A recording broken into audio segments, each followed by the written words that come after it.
ফরজ গোসলের তিনটি মারাত্মক ভুল যা 90% মানুষ করে থাকে।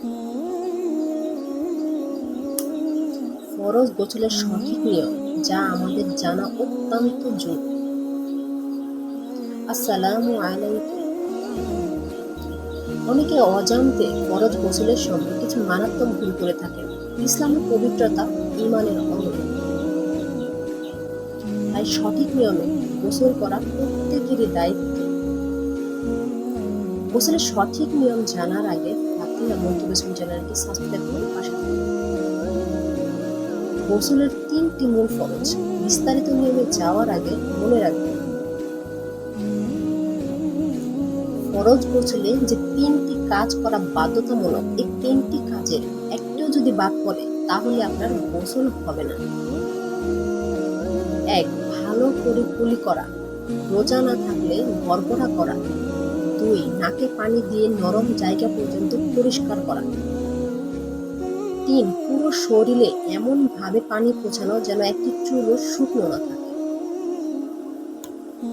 পবিত্র বুখারী ও মুসলিম শরীফের বর্ণনা অনুযায়ী রাসূল সাল্লাল্লাহু আলাইহি সাল্লাম যেভাবে গোসল করতেন তার নিয়ম বর্ণনা করা হলো। নাম্বার 1. নিয়ত ও শুরু। মনে মনে ফরজ গোসলের নিয়ত করে বিসমিল্লাহ বলে গোসল শুরু করা। নাম্বার 2. 2 হাত ধোয়া। প্রথমে 2 হাত কবজি পর্যন্ত ভালোভাবে ধুয়ে নেওয়া। নাম্বার 3. লজ্জাস্থান পরিষ্কার। পানি ঢেলে বাম হাত দিয়ে শরীরের অপবিত্র স্থান বা লজ্জাস্থান পরিষ্কার করা। নাম্বার 4. হাত পরিষ্কার। লজ্জাস্থান পরিষ্কারের পর বাম হাতটি সাবান বা মাটি দিয়ে ভালোভাবে ঘষে ধুয়ে নেওয়া। নাম্বার 5. অজু করা। নামাজের অজুর মতো পরিপূর্ণভাবে অজু করা, তবে চাইলে পা ধোয়া বাকি রাখা যায়, যা গোসলের শেষে ধুয়ে নেওয়া যাবে। নাম্বার 6. পানি ঢালা। পুরো শরীরে পানি ঢালা। প্রথমে ডান কাঁধে 3 বার, এরপর বাম কাঁধে 3 বার এবং শেষে মাথার উপর 3 বার পানি ঢালতে হবে।